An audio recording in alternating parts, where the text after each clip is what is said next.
Shalom, senang sekali dapat berjumpa kembali dalam program Bible Study Online CK7, di mana pada hari ini kita akan melanjutkan pembelajaran kita, saudara, dari kitab Mazmur pasal yang ke-6.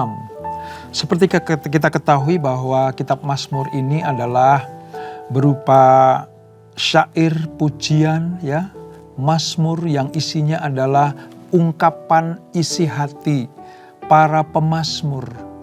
Dalam hal ini, di pasal yang ke-6 ini adalah Daud, salah satu pemazmur yang begitu banyak menciptakan atau mengarang, menggubah mazmur ini menjadi sebuah pujian dan doa kepada Allah. Nah, pada pertemuan kita hari ini, mazmur yang kita akan bahas adalah tentang doa dalam pergumulan. Mengapa Daud menyampaikan sebuah mazmurnya berupa doa dalam pergumulan? Tentunya ada alasannya. Nah, alasannya apa? Mari, sebelum kita membaca, merenungkan, dan mengambil intisari dan mendapatkan rema di dalamnya, kita hampiri Tuhan, kita masuk dalam hadirat-Nya, sebab hanya Tuhanlah yang memberikan jawaban atas setiap permasalahan kita. Kami datang kepadamu, ya Allah, Sang Pemilik kami. Kami naikkan syukur, kami naikkan syukur kami kepadamu, Yesus.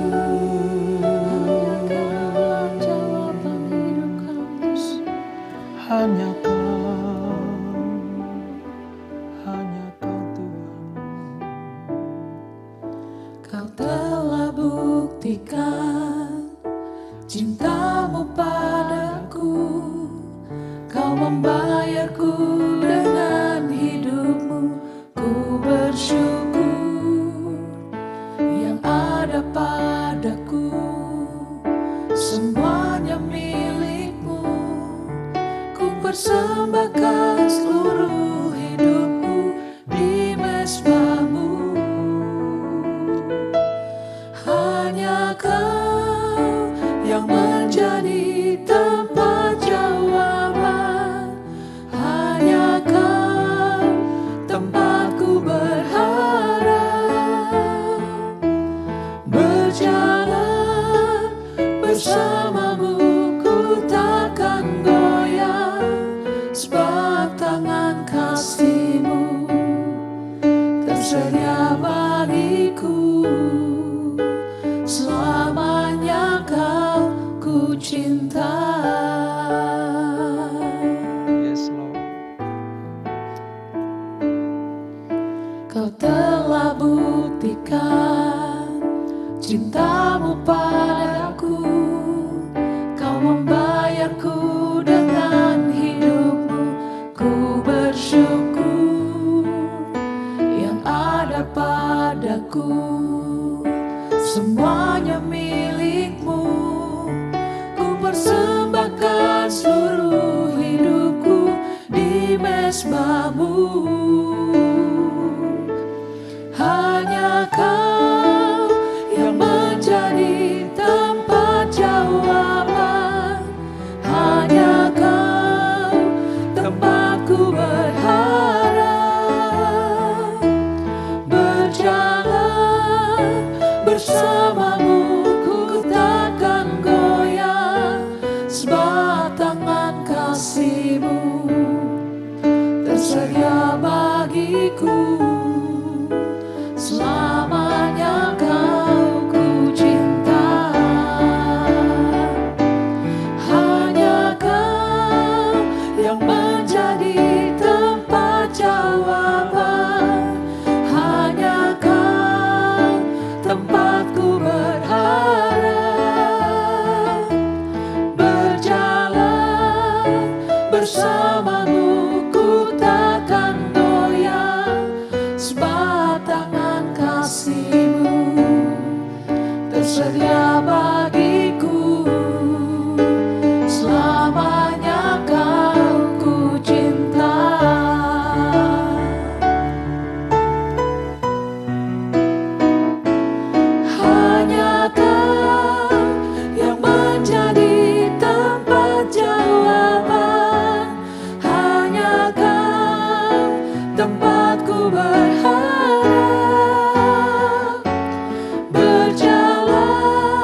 bagiku, selamanya Kau ku cinta. Hanya Kau yang menjadi tempat jawaban, hanya Kau tempatku berharap. Berjalan bersamamu ku takkan goyah, sebab tangan kasih-Mu tersedia bagiku, selamanya Kau ku cinta.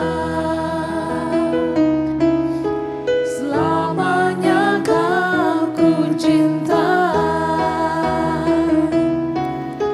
Selamanya Kau ku cinta. Amin Yesus. Oh Yesus, Hanya bersama-Mu. Kau yang menjawab doa kami. Hanya bersama-Mu Yesus. Selalu ada jawaban. Selamanya Kau Allah yang kami cinta. Sebab Kau tak pernah tinggalkan kami. Ora lara bayara lara bayara lara bayara. Ora lara bayara lara bayara lara bayara. Bila hati terasa berat, tak seorang pun mengerti bebanku. Ku tanya Yesus, apa yang harus ku buat? Dia berfirman, mari datanglah. Dia selalu pedulikan aku. Ku datang Yesus, Dia pikul segala bebanku. Sujud di altarnya, ku bawa hidupku. Ku terima anugerahnya, Dia ampuniku dan bebaskanku. Dia ubah hidupku, baharui hatiku. Sesuatu terjadi saat datang di altarnya. Amin Yesus. Bila hati terasa berat, tak seorang pun mengerti bebanku. Ku tanya Yesus, apa yang harus ku buat? Dia berfirman, mari datanglah. Dia selalu pedulikan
sesuatu terjadi saat datang di altarnya. Sesuatu terjadi, sesuatu terjadi, sesuatu terjadi saat datang di altarnya. Amin. Ini yang kami percaya ya Tuhan, bahwa di hadapan-Mu, di altar-Mu lah ada jalan keluar atas setiap problem hidup kami. Di hadapan-Mu, bersama-Mu, ada jalan keluar untuk semua pergumulan hidup kami. Terima kasih Bapa, terima kasih Tuhan Yesus, terima kasih Allah Roh Kudus untuk hadirat-Mu dan pengurapan-Mu. Sebentar kami akan melanjutkan pembelajaran kami. Kami mohon Roh Kudus menerangi hati kami, sehingga kami boleh mengerti atas semua kehendak Allah.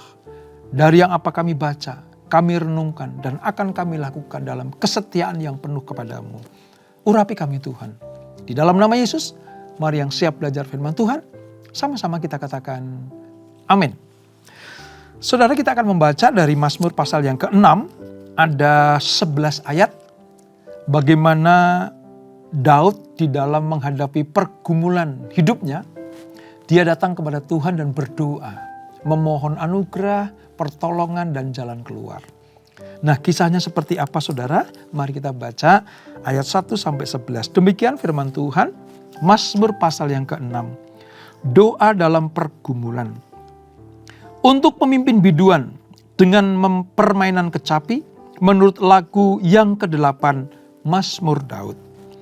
Ya Tuhan, janganlah menghukum aku dalam murka-Mu, dan janganlah mengajar aku dalam kepanasan amarah-Mu. Kasihanilah aku Tuhan, sebab aku merana. Sembuhkanlah aku Tuhan, sebab tulang-tulangku gemetar, dan jiwaku pun sangat terkejut. Tetapi Engkau Tuhan, berapa lama lagi? Kembalilah pula Tuhan, luputkanlah jiwaku. Selamatkanlah aku oleh karena kasih setiamu. Sebab di dalam maut tidaklah orang ingat kepadamu. Siapakah yang akan bersyukur kepadamu di dalam dunia orang mati? Lesu aku karena mengeluh. Setiap malam aku menggenangi tempat tidurku. Dengan air mataku aku membanjiri ranjangku. Mataku mengidap karena sakit hati. Rabun karena semua lawanku. Menjauhlah daripadaku kamu sekalian yang melakukan kejahatan, sebab Tuhan telah mendengar tangisku. Tuhan telah mendengar permohonanku, Tuhan menerima doaku. Semua musuhku mendapat malu dan sangat terkejut. Mereka mundur dan mendapat malu dalam sekejap mata. Nah saudara, apa yang kita baca ini merupakan sebuah isi hati dan ungkapan perasaan dari Daud. Pemazmur yang luar biasa itu saudara. Mari kita selidiki satu persatu ini saudara. Mazmur ini merupakan salah satu dari 6 mazmur tentang pengakuan dosa sebenarnya. Walaupun pada pasal yang ke-6 ini dosa pemazmur atau dosa Daud itu sudah diungkapkan. Tetapi ini merupakan sebuah pergumulan. Ya. Ada beberapa mazmur saudara yang mengakui tentang dosa yang sudah dilakukan. Si pemazmur menyesal karena dosa. Misalnya Mazmur pasal yang ke-32. Nanti akan kita ketemukan itu. Mazmur 38, Mazmur 51, Mazmur 130 dan Mazmur 143. Itu merupakan mazmur tentang penyesalan karena dosa yang sudah dilakukan oleh si pemazmur itu. Nah, Roh Kudus, Roh Allah itu mengilhami doa pemazmur atau Daud ini saudara. Untuk apa? Untuk memberikan semangat kepada semua orang yang menderita di bawah disiplin Allah. Untuk apa sih? Untuk menyatakan bahwa Allah masih membuka pintu. Kepada apa? Kepada pengampunan bagi mereka yang bertobat, kesembuhan bagi mereka yang mengalami kesakitan tubuh ini, dan pemulihan bagi mereka yang memerlukan jamahan Tuhan. Jadi Mazmur ini sangat cocok bukan hanya untuk si pemazmur pribadi, tapi juga kita yang membacanya. Dari zaman ke zaman, dari generasi ke generasi, sampai dengan zaman kita ini, Mazmur ini tetap up to date. Bahwa Allah membuka pintu rahmatnya kepada orang yang datang kepadanya. Merendahkan hati, berdoa mencari wajah Tuhan, dan meninggalkan jalan-jalan yang jahat. Inilah disebut sebagai Mazmur pertobatan. Ini saudara. Daud adalah seorang nabi itu yang sering meratap sebenarnya. Itu hampir sama dengan Nabi Yeremia, saudara. Daud itu seringkali mengungkapkan isi hatinya dalam doa, pujian, penyembahannya itu dengan ratapan sebenarnya. Ya, ini nggak salah, ini nggak berdosa, saudara. Ya, nah Mazmur ini merupakan salah satu ratapannya yang ditulis dalam suatu masa yang sangat menyesakkan hatinya. Daud sedang mengalami kesusaran yang besar. Daud sedang mengalami keadaan hati yang betul-betul gundah gulana. Baik secara fisik maupun secara lahiriah dan batiniah, ya, Daud itu mengalami kesukaran-kesukaran yang hebat, saudara. Entah dia menderita karena sakit penyakit, atau karena dia menderita karena dicemooh para musuhnya. Bisa juga karena pergumulan ini akibat dari dosa-dosanya yang dia lakukan. Bisa saja. Nah, Daud mengawali Mazmur ini dengan keluhan-keluhan yang penuh duka sebenarnya. Tapi puji Tuhan, diakhiri nanti dengan apa?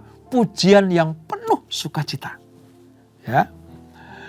Diawali dengan Tuhan, janganlah menghukum aku dalam murka-Mu. Gitu. Tapi ditutup dengan apa? Tuhan telah mendengar permohonanku. Tuhan mendengar atau menerima doaku. Ini yang harus kita pahami, bahwa pemazmur dalam hal ini Daud betul-betul mengalami pertolongan, lawatan, dan jamahan Tuhan.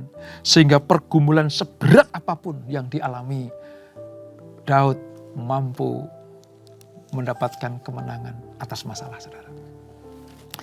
Saudara kalau ingat pada peristiwa bagaimana Ibu Hana, ya, Ibu Hana itu mamanya Nabi Samuel. Ingat ya, waktu kita belajar tentang kitab Samuel, bagaimana sebelum kelahiran Nabi Samuel, Samuel yang kecil, ya, itu Hana mengalami juga pergumulan hidup yang luar biasa. Suaminya, ya, memiliki 2 wanita. Ya. Yang satu, madunya ini, ya, namanya Penina, itu mampu punya anak. Sementara Hana mandul. Wah, saudara, kalau pada zaman dulu ya saudara, zaman peristiwa ketika kelahiran Samuel itu, wanita yang mandul itu adalah identik dengan dikutuk Tuhan. Tapi kalau dalam perjanjian baru enggak, saudara. Di perjanjian lama, orang yang mandul itu sangat menderita. Karena dicap sebagai dapat kutuk dari Tuhan. Sehingga Tuhan tidak membuka kandungannya. Nah, sementara waktu Hana mengalami hal seperti itu. Dia bergumul. Setiap kali datang ke Shilo, ya, karena tempat penyembahan Israel pada waktu itu ada di Shilo. Yang jadi imamnya adalah Imam Eli. Setiap kali Hana datang ke situ, dia berdoa, bergumul, memohon, ya, supaya Tuhan memberikan anak laki-laki baginya. Dan singkat cerita, dalam pergumulannya, datang ke Shilo dengan ratapan tangis. Tapi atas anugerah Allah lewat penyataannya dalam diri Elia, disampaikan kepada Hana bahwa nanti tahun depan kamu akan punya anak. Hana pulang dengan sukacita. Sama, saudara. Daud mengungkapkan duka citanya, ya, pergumulannya yang penuh penderitaan itu, tetapi diakhiri dengan pujian kepada Allah. Seharusnya kita juga seperti itu, saudara. Kita semua mengalami masalah demi masalah. Siapa sih manusia yang tidak punya masalah? Apakah kita dilarang mengeluh sama Tuhan? Enggak. Apakah kita dilarang untuk berdiam diri tanpa menyatakan isi hati kita kepada Tuhan? Enggak juga. Tuhan senang kok. Anak-anaknya itu bercakap-cakap dengan Dia. Bercakap-cakap artinya kan berdoa. Tuhan mau juga setelah mengungkapkan isi hatinya, kita anak-anaknya itu tetap percaya bahwa Dia sanggup menolong kita. Ini masalahnya. Ini saudara. Nah, Daud yang penuh dengan duka cita ini, ya, dia datang kepada Tuhan dalam doanya. Ketika dia yakin bahwa Allah tidak meninggalkannya, saudara, maka Daud menguatkan hatinya, meneguhkan jiwanya. Sebab di dalam Tuhan selalu ada pertolongan. Di dalam Tuhan selalu ada pembelaan. Di dalam Tuhan ada jalan keluar. Ini mazmur pertobatan yang diakhiri dengan keyakinan bahwa Tuhan pasti mendengarkan doa-doanya. Nah, kalau kita sedikit belajar dari apa yang diungkapkan Daud, saudara. Sebenarnya Daud itu punya alasan, ya, mengapa dia mengungkapkan pergumulannya dalam doanya. Alasan yang pertama, Daud mungkin mengalami penyakit jasmani. Kita nggak tahu. Mungkin ada letih di dalam tubuhnya, bisa saja. Ya. Yang kedua, mungkin pikiran Daud tertekan yang diakibatkan oleh rasa berdosa yang menjadi penyebab utama dari kepedihan dan sakit hatinya. Bisa saja. Ya, kesadaran Daud akan perbuatan dosa, entah dia waktu menyakiti hati Tuhan, bisa saja. Dia sadar bahwa ini tidak benar di hadapan Tuhan, mungkin juga. Daud sadar bahwa aku tertekan, jiwaku tertekan karena aku merasa bahwa aku tidak layak di hadapan Tuhan. Itu Daud. Bisa saja karena jasmani, tadi yang pertama. Bisa saja karena pikiran-pikiran yang menekan jiwanya. Sehingga dia merasa terhimpit atas masalah itu. Atau yang ketiga, saudara. Bisa juga Daud itu menerima cemoohan para musuhnya. Yang berkaitan dengan dua masalah yang di atas tadi. Yaitu penyakit tubuhnya atau tekanan jiwanya. Musuhnya mencemooh dia. Kira-kira seperti itu.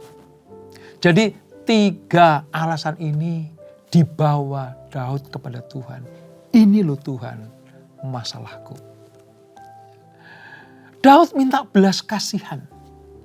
Dengan berkata bahwa di ayat yang ketiga, kasihanilah aku ya Tuhan. Artinya Daud minta belas kasihan. Ini adalah pemberian ampunan dari Tuhan. Yang harusnya kita menerima hukuman, tetapi Daud minta belas kasihan. Kalau himpitanku, kalau pergumulanku ini karena aku berdosa di hadapanmu, turunkan belas kasihanmu ya Allah, dan ampunilah dosa-dosaku.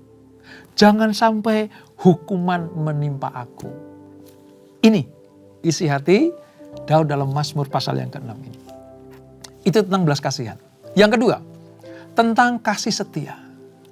Ya. Senada dengan kasih karunia, saudara. Pemberian kebaikan yang tidak dapat ditarik kembali. Allah sudah memberikan anugerah kepada Daud. Supaya apa? Janji Allah kepada Daud dan keturunannya itu digenapi. Makanya Daud menyatakan kasih setiamu. Di ayat 5 dikatakan seperti itu, saudara. Kembalilah pula Tuhan, luputkan jiwaku, selamatkanlah aku oleh karena kasih setiamu.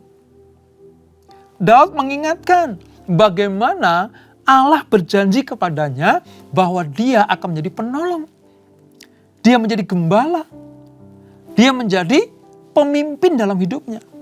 Makanya Daud ingat akan hal itu. Tuhan, kembalikanlah kasih setiamu.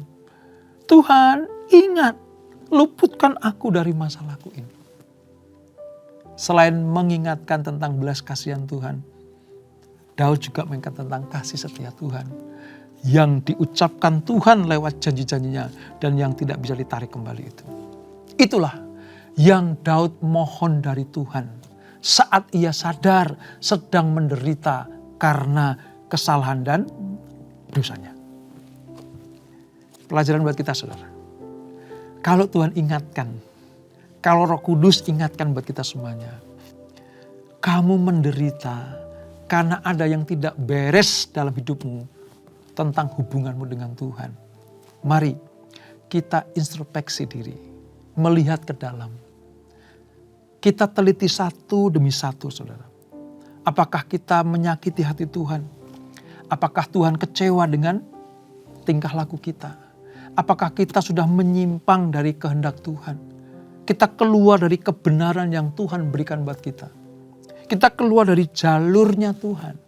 Kalau Tuhan ingatkan itu, inilah doa yang patut kita teladani. Doa di dalam pergumulan. Supaya apa? Supaya Tuhan mencurahkan belas kasihannya dan menepati kasih setianya untuk memulihkan kita semuanya. Ini Daud, saudara. Daud itu yakin bahwa penderitaan entah itu fisik, ya, karena dia berkata begini, saudara, di ayat yang ketiga, tulang-tulangku gemetar. Itu bisa saja berbicara tentang sakit penyakit fisiknya. Atau gambaran simbolis tentang suasana tekanan batinnya. Dia berkata begini, di ayat 7 dan 8. Air mata dan sakit hati. Oh, ini. Lesu aku karena mengeluh. Setiap malam aku menggenangi tempat tidurku. Dengan air mataku aku membanjiri ranjangku. Jadi kata air mata itu simbolis dari apa? Tentang tekanan batin. Manusia kalau jiwa dan batinnya tertekan, saudara, itu diungkapkan lewat keluarnya air mata. Tapi sebaliknya, kalau penuh sukacita, ada kegembiraan yang melampaui kekuatan manusia. Kadang air mata juga keluar. Nah, pada posisi ini, air mata ini berbicara tentang tekanan batin yang dialami oleh Daud. Semuanya yang dialami Daud ini dipercaya oleh dia sebagai sebuah apa? Sebuah keputusan Tuhan untuk memberikan pelajaran bagi Daud. Ini pelajaran buat Daud. Ya. Di satu sisi, keletihan tubuhnya bisa juga. Fisiknya lemah karena tekanan-tekanan, ya nggak tahu kita tekanan apa tentang fisiknya. Lalu yang kedua, tentang tekanan batinnya. Ditambah lagi apa? Ulah para musuh yang menertawakan keadaannya yang sedemikian terpuruk. Saudara, tidak jarang ya, kalau ada orang yang sedang terpuruk, sedang dididik Tuhan, sedang dihajar Tuhan, sedang diproses Tuhan. Ada orang-orang sekelilingnya yang menambahi beban, saudara. Dengan apa? Mentertawakan. Mensyukuri. Syukur lo kamu dihukum Tuhan. Syukur lo kamu dihajar Tuhan. Itu kadang terjadi, saudara. Dan itu bagi si penderita, saudara, itu menambah beban. Sama persis seperti yang dialami Daud ini. Dia lagi dididik Tuhan, dia lagi ditegur Tuhan, dia lagi dihajar Tuhan. Orang-orang sekelilingnya itu mentertawakannya. Bahkan ada orang yang bilang syukur loh gitu. Bukankah ini menambahi beratnya tekanan, saudara? Makanya satu-satunya jalan adalah datang kepada Tuhan. Mungkin kita mengalami hal yang sama seperti yang dialami Daud. Jangan lari kemana-mana, saudara. Datang kepada Tuhan. Kalau kita sadar bahwa ini terjadi, penderitaan terjadi, pergumulan terjadi karena salah dan dosa kita, segera bertobat. Mungkin ada orang-orang yang mentertawakan kita. Ada orang-orang yang bersyukur atas keadaan kita yang sedang dalam pergumulan ini. Mereka malah dengan sukacita meledek, menghina, mencemooh kita. Daud mengalaminya. Dan Daud kasih jalan keluar. Datang kepada Tuhan. Ini. Dan yang lebih penting lagi begini saudara. Daud itu sadar dia siapa. Ini hebatnya Daud. Ya, Daud itu sadar. Itulah sebabnya karena Daud sadar dia adalah anak perjanjian. Raja yang dipilih Tuhan sendiri untuk menggembalakan umat Israel. Maka dengan berani Daud datang kepada Tuhan mohon belas kasihan dan kasih setia. Daud pernah punya pengalaman seperti itu saudara. Makanya dikatakan kembalikan pula ya Tuhan. Kembalilah pula Tuhan. Karena kasih setiamu di ayat 5 tadi. Artinya Tuhan pernah menolong Daud. Tuhan pernah memberikan kasih karunia. Memberikan sebuah belas kasihan kepada Daud. Daud ingat akan hal itu. Maka Daud berkata, aku sedang menghadapi permasalahan dan pergumulan Tuhan. Aku ingat pernah kau tolong. Aku pernah mendapatkan belas kasihanmu. Sekarang Tuhan kembalikanlah itu kepadaku. Lakukan hal yang sama ya Tuhan. Seperti yang aku terima sejak dulu kala. Doa seperti ini, permohonan seperti ini hanya dapat dilakukan kalau si pendoa, si pemohon sadar kedudukannya di hadapan Tuhan itu siapa. Daud anak perjanjian. Daud orang pilihan Tuhan. Demikian pula dengan kita saudara. Kalau kita sadar bahwa kita ini adalah anak-anak Tuhan. Umat perjanjian. Milik kepunyaan Allah. Ya kita dididik. Ya kita dihajar Tuhan kalau kita salah dan berdosa. Tapi ingat. Posisi kita adalah anak. Dia adalah Bapa kita. Maka datang kepada dia. Minta belas kasihan. Dan kasih setianya. Dan saya mau katakan saudara. Dalam kekudusannya. Sekalipun Allah menghukum umatnya. Itu hukuman dijadikan sebagai alat supaya anak-anaknya bertobat dan mengalami pemulihan. Sebab dengan pengampunan dari Tuhan, maka kita dilayakkan kembali punya hubungan yang indah dengan Tuhan. Dengan pemulihan kesembuhan, pemulihan ekonomi, pemulihan kita sebagai anak-anak Tuhan, maka kita akan mendapatkan anugerah yang luar biasa. Dan Daud yakin Tuhan pasti mengampuni dia. Wah, ini sebuah pengakuan iman saudara sebenarnya. Mazmur pertobatan yang diakhiri dengan pengakuan iman bahwa Tuhan pasti mengampuni aku. Sebab niat Daud itu serius benar mau bertobat. Sebab keinginan Daud itu nyata benar mau dipulihkan. Dan mau hidup benar di hadapan Allah. Kepada orang yang seperti itu, Allah tidak akan pernah menunda-nunda kasih setianya. Kepada orang atau anak-anak yang seperti itu, Allah tidak pernah menyembunyikan belas kasihannya. Dia segera akan menolong kita. Oleh sebab itu saudara, kalau kita menghadapi pergumulan, ayo buka Mazmur pasal yang ke-6 ini. Ini memberikan wawasan yang sehat tentang apa saudara? Tentang bagaimana iman dan pergumulan itu dapat berjalan bersama-sama untuk menggapai kemenangan demi kemenangan. Dari Mazmur ini kita mengerti bahwa pengalaman iman yang diizinkan Tuhan untuk kita jalani. Entah itu dalam lembah duka cita, dalam keadaan meratap, atau bahkan mengeluh karena keadaan. Allah tidak pernah membiarkan anak-anaknya tetap tinggal di dalam penderitaan. Semua ratap dan keluhan Daud ini saudara, ditujukan kepada Allah langsung. Ini bukan bentuk kekurang ajaran Daud. Ini bukan karena Daud meremehkan Tuhan. Justru Daud menghormati Tuhan karena dia tahu satu-satunya jalan keluar hanya di dalam Tuhan. Makanya kekaguman saya kepada Daud sebenarnya satu aja. Dia itu tetap percaya Tuhan pasti menolong dan membelanya. Tuhan pasti di pihak dia. Makanya ketika dihajar sama Tuhan, ditegur oleh Tuhan, ya, ketika dia selingkuh dengan istri Uria, ya, ditegur Nabi Nathan, dia langsung bertobat, saudara. Itu hati Daud yang tidak pernah berpaling kepada ilah-ilah yang lain. Sekali kepada Tuhan, tetap Tuhan. Demikianlah kita. Kita sebagai anak-anak Tuhan, mari.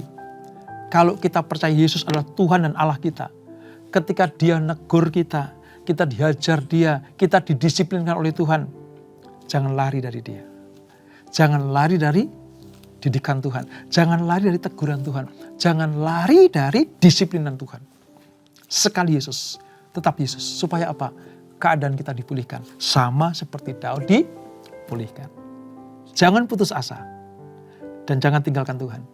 Sebab Tuhan masih membuka pintu rahmat-Nya. Sehingga belas kasihan-Nya dan kasih setianya mengalir dalam kehidupan anak-anaknya. Yaitu saudara dan saya.